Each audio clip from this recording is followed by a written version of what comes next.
forget to subscribe so you don't miss out on future videos. In today's video, I will be going over the different parts of the camera, what it means, what it does, how it functions. Let's get into it.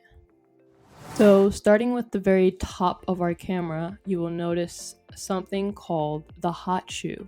If you're not already familiar with the hot shoe allows you to be able to attach or connect an external flash or an external microphone to attach to your camera. Speaking of flash, next we have the built-in pop-up flash that's actually on the camera itself. So whenever you need, you can fire the flash to capture a shot that's in a dimly lit scene so that you can have, you're able to see the scene better. However, do recognize that the actual built-in flash on the camera is a bit harsh, so I would recommend actually eventually buying an external flash because it's a lot more better and more professional. The built-in flash is a little gimmicky and kind of harsh, like I said. So next we have the camera's mode dial. You'll notice like a little dial on the top of your camera that has different shooting modes. I actually have a full video on this that I just did not that long ago, going over all the different shooting modes, what they mean, and how to use them and everything. So definitely go check that out if you have not already. Next we have the power switch button, which is obviously how you're able to turn the camera on and off, so that's pretty self-explanatory. Next we have an ISO button where you're able to change or adjust your ISO manually. If you don't already know what ISO means, you can definitely check out an older video of mine where I fully explain what ISO means and is for complete beginners. Next we have the main dial, which is a dial that allows you to change or adjust the shutter speed as well as the aperture and the ISO settings. So if you've never shot in manual mode or used manual mode, this might be a little confusing right now. You might have no idea what I'm talking about. However, once you learn manual mode or manual settings, this will make a whole lot more sense and you will be using this religiously. So next we have the shutter button, also known as the shutter release button. Basically, this is the button on your camera that allows you to take the picture, to capture a picture. You press this button and you're taking a photograph. And the reason you might be wondering, why is it called shutter release button? Well, because when you press the button, the shutter of the camera is released so that it opens to capture a picture and then it closes, allowing an exposure time as determined by the shutter speed, because shutter speed is also exposure time. So now we're going to look at a photograph of another Canon camera that might be similar to the camera you have currently. It's a little bit of a upgrade compared to the previous camera because it's a newer, more expensive, more professional type of Canon camera, more up to date.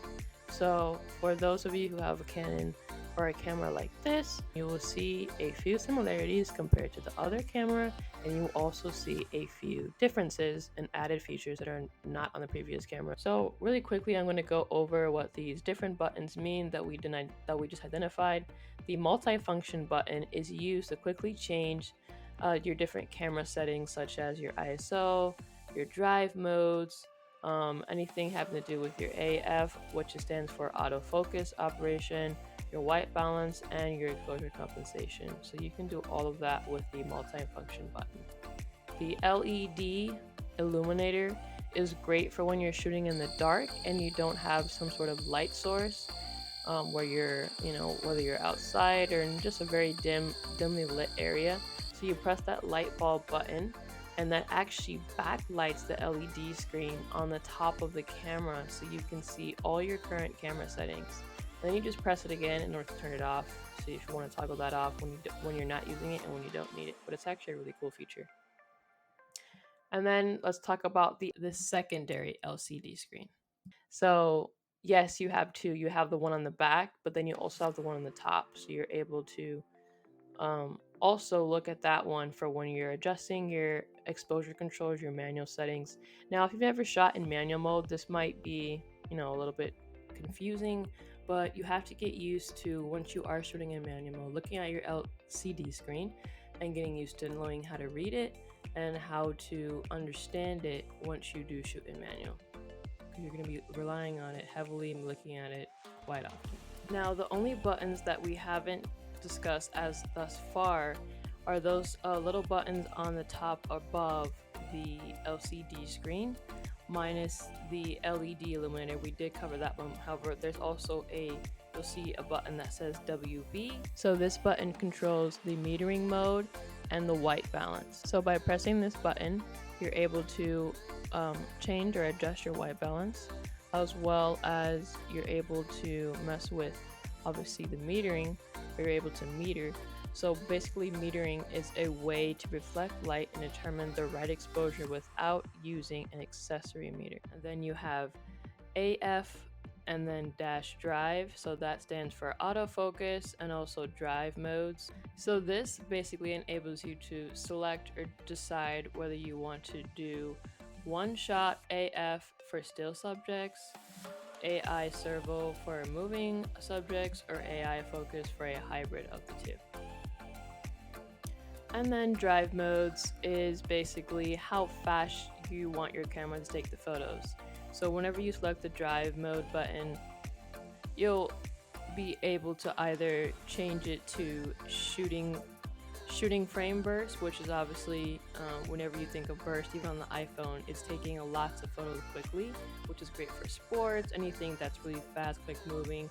You can also select the countdown timer, which is really great for self-portraits. I think it goes up to like maybe 10 seconds. I don't think it goes any more than that. So I think 3 or 10 seconds. I have to check. I don't use the self-timer countdown quite as often, but so yeah, for example, those are the different type of drive modes you can select. And then lastly, we have the ISO button, which is obviously the button that enables you to set or adjust your ISO. And if you don't already know what ISO is, I do have an older video explaining everything that ISO is for complete beginners. So now you will notice a symbol that looks like a flash sign with a +/- controls the flash expo compensation. Now, if you don't already know what flash expo compensation means, basically it is flash exposure compensation. So expo is short for exposure. So whenever we're referring to flash exposure compensation, flash exposure is the feature that basically allows you to add exposure compensation to unleash the full power of your flash. So flash exposure allows you to either brighten darker areas of an image without affecting the overall exposure of your image. Here's another photo of the same pretty much camera, and it's just another photograph of the top view of the camera, going over everything we just went over so you can get a better view of everything we just covered. So moving on, we are now looking at the front view of the camera. So I have everything marked, everything what it is.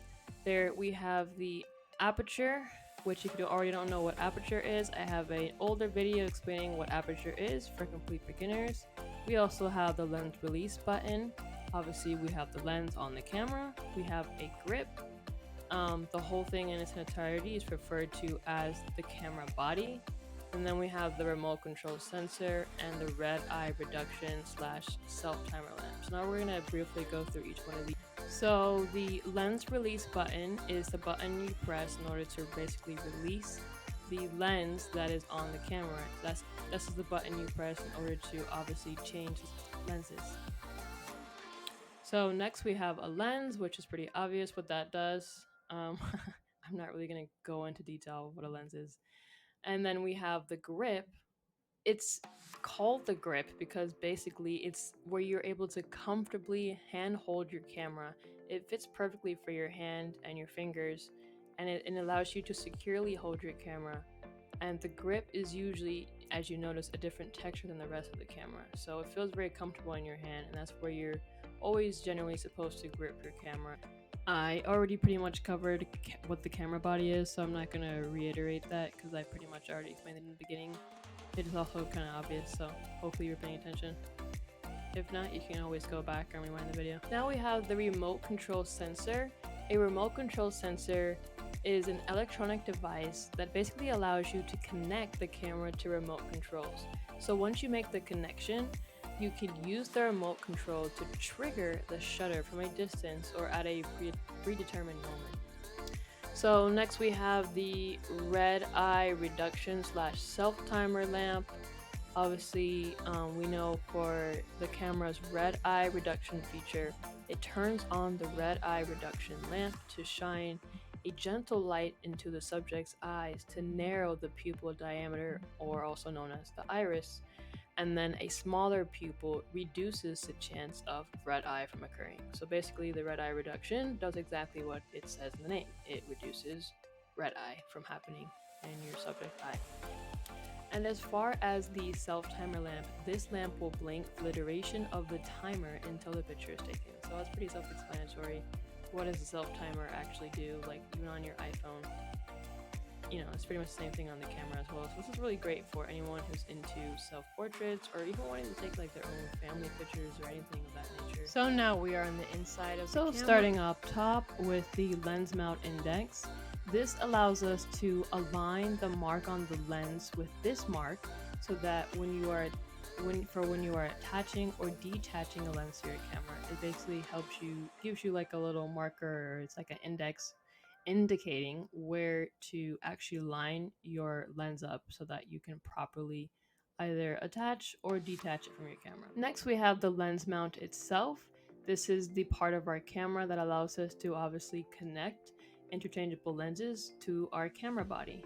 So whenever you are detaching or reattaching a lens, you are detaching it or reattaching it to the lens. Next, we have something called contacts. And no, we do not mean like the contacts in your phone. So when you are referring to contacts within a camera, there's something totally different.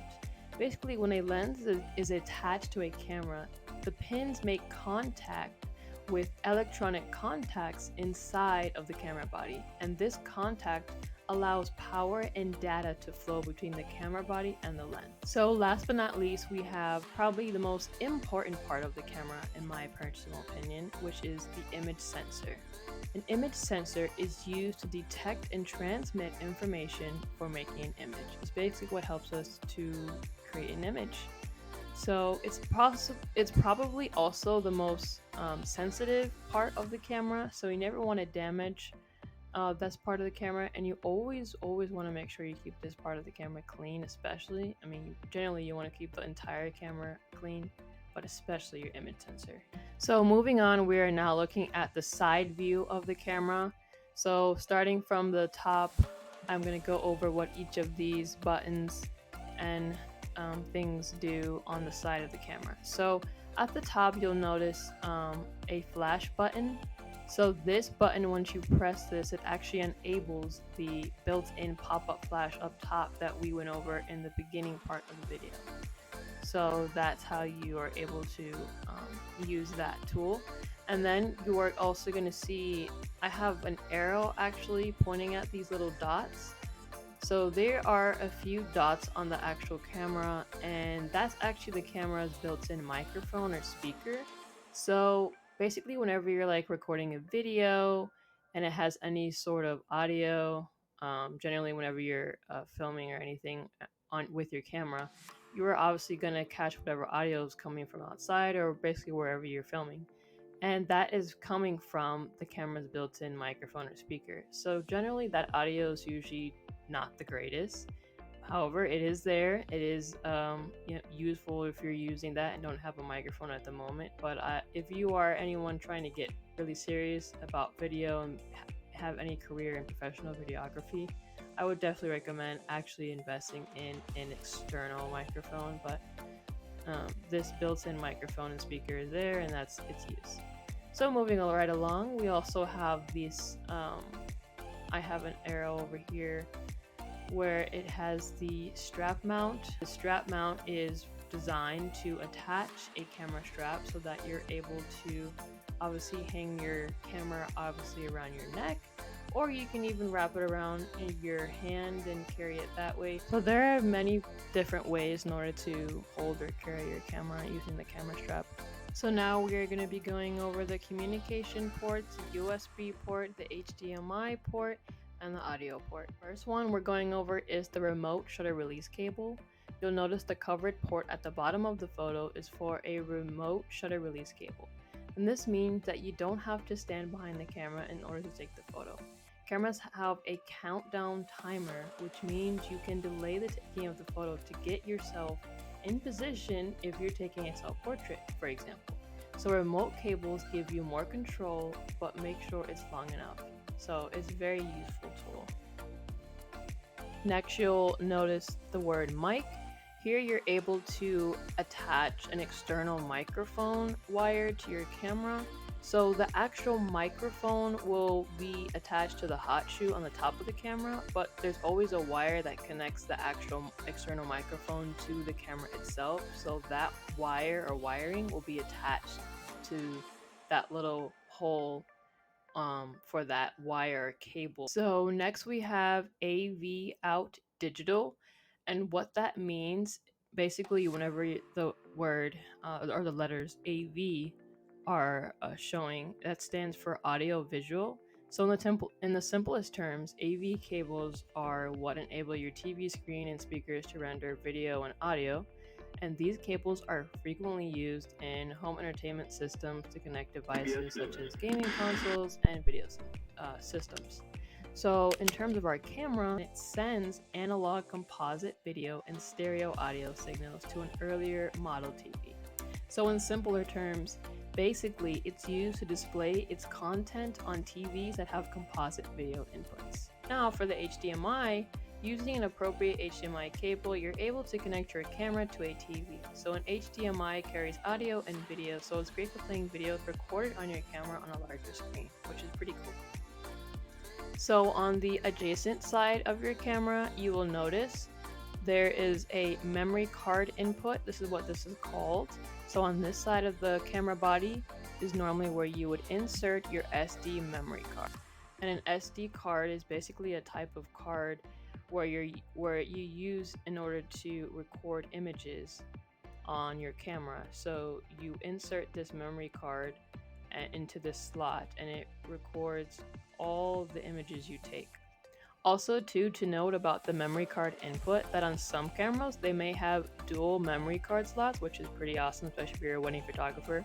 So you might see two slots together. So now we have finally made it to the back of the camera, and I know it's a lot going on, it's a lot of buttons, and it can be a bit overwhelming, but that's why you're probably watching this video. Let's break it down. So starting on the left hand side, we have the menu button. So once you press the menu button, you're able to access the camera's internal settings, such as image quality, meaning whether you want to shoot in RAW or JPEG, how long the image stays on the screen after shooting, your external flash settings, your memory card formatting, and several other tools. Next, we have the display button. By pressing the display button, you can turn the display on or off, so you can toggle between different information displays in image/movie playback mode and during live view shooting. So you can display the camera's major function settings when the menu is displayed. Next, we have the viewfinder, where you're actually able to place your eye over the viewfinder, and that's where you look through in order to properly compose your photograph. So when you look through with your eye, you're basically seeing what you're about to photograph. Next, we have the eye cup, and no, when I say eye cup, I actually mean something different than the silly little joke from kindergarten. So the eye cup is the rest or sits on top of the viewfinder. It's like a little rubber piece that sits on top of it.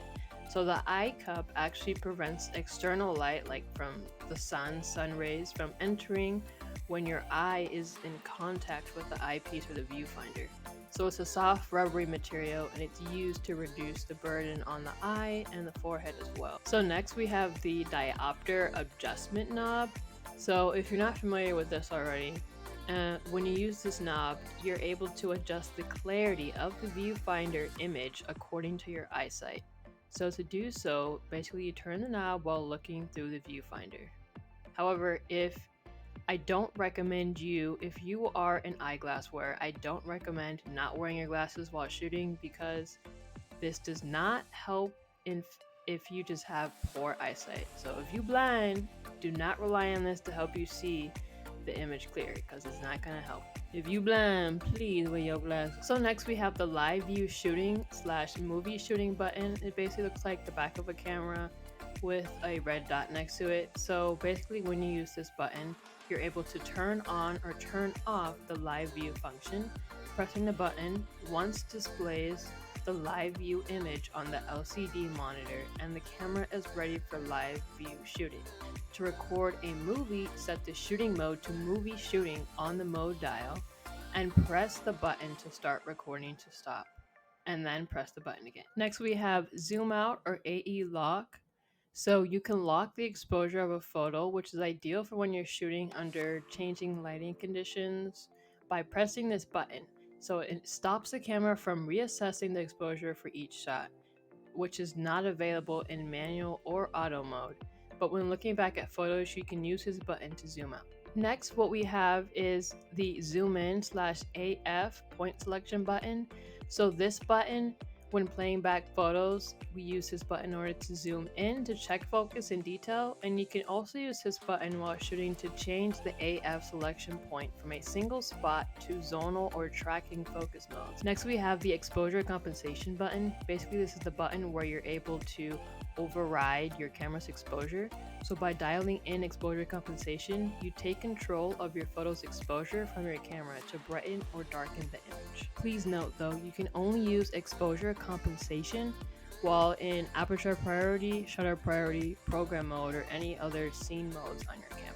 Next we have the quick control button, which will be signified by a Q with a square around it.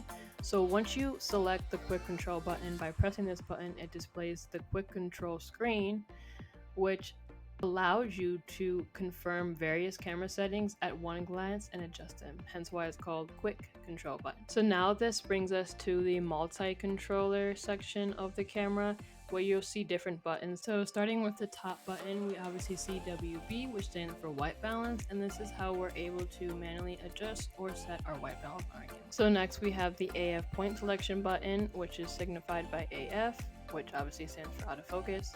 So whenever you move the AF point or the autofocus point selection button, you're basically selecting which point you want to be in autofocus. So next we have picture style button. So this button basically gives you a series of settings that apply in-camera processing to your photos. So it's like a mini editing software built right into your camera.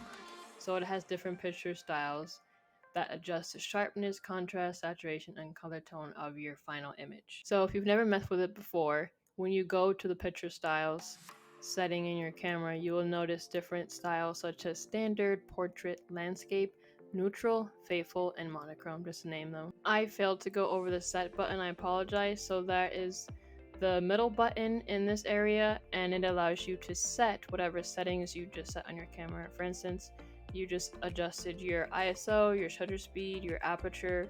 In order to set one of those settings you just changed on your camera, you have to hit the set button, or in some cameras it may just say OK. So it's either set or OK, and pretty much that's the same. Next we have the drive mode button on the left hand side, where you're able to basically decide or choose how fast your camera is able to take photos. So you might choose from single shot, which is the drive mode that many people usually opt for.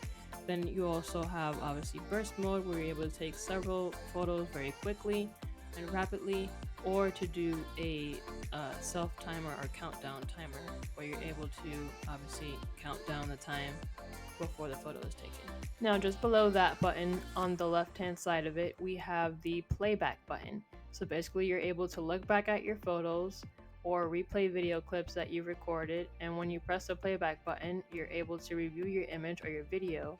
Now last but not least, the last button here we have is the trash can button, or also known as the erase button, where you're able to erase unwanted pictures that you don't want in your camera. I almost failed to go over the access lamp on the camera. It's so tiny you can almost barely see it, you can almost miss it, so that's probably why I almost forgot.